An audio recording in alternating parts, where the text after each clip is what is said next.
हम बोल रहा है क्या बीजेपी का? ऐसा है, मैंने लोकसभा में प्रधानमंत्री जी को भी सुना था। उन्होंने ये कहा कि 2047 तक हम ही रहेंगे।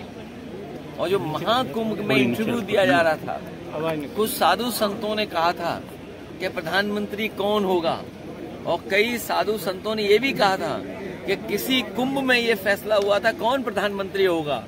तो ये जो 2047 की जो लड़ाई है वो आप समझ नहीं पा रहे हो। आपको ये भी पता होगा कि भारतीय जनता पार्टी ने 75 साल के बाद रिटायरमेंट की बात की थी, तो लखनऊ वालों को पता है कि कौन रिटायर होने जा रहा है भैया दिल्ली रेलवे। इसलिए अपनी अपनी व्यवस्था में लगे हुए लोग हैं, और जो एक नाम बार बार आप ले रहे हो वो जीरो है, जीरो। भैया दिल्ली रेलवे स्टेशन जो आज सुबह भगदड़ हुई जिसमें कई लोगों का चाहेंगे आप? मैंने पहले भी कहा, दुखद घटना है। ये इंतजाम सरकार को देखना चाहिए था। और दिल्ली जैसी राजधानी में नाकामी होना, जो लोग ये कहते हैं कि हम $5 ट्रिलियन की इकोनॉमी बनाने जा रहे हैं, विकसित भारत बनाने जा रहे हैं, तीसरी अर्थव्यवस्था बन जाएंगे हम और विश्व गुरु बन जाएंगे, क्या यही परिभाषा है कि आप प्लेटफॉर्म पर हमारे जो गरीब लोग हैं उनको सुरक्षित नहीं रह सकते, उनका एक्सीडेंट हो जाए, जान चली जाए?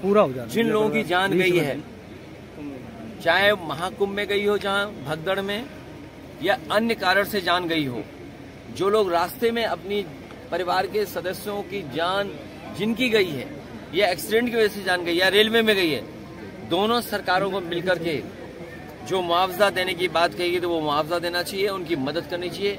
मैं मांग करता हूं कि उनके परिवारों को 50-50 लाख रुपए की मदद सरकार को करना चाहिए, मुआवजा देना चाहिए।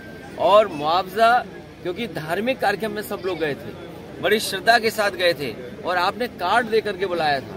कभी भी कुंभ के आयोजन में कार्ड नहीं दिया जाता था, किसी को बुलावा नहीं दिया जाता था, लोग स्वयं जाते थे। और फिर सबसे बड़ी बात है, ये भारतीय जनता पार्टी वाले इतने ज्ञानी हैं, महाज्ञानी हैं, कि हर चीज जो बोल देते हैं वो प्रूव करते हैं। 144 साल का जो गिनती है वो हमें नहीं समझ में आ रही है। और हमें ही नहीं, बहुत सारे साथी ऐसे हैं जो एस्ट्रोनॉमी को जानते हैं, एस्ट्रोनॉट्स हैं या साइंटिस्ट हैं, वो शायद 144 का सच ठीक बता सकते हैं। केंद्र सरकार ने सर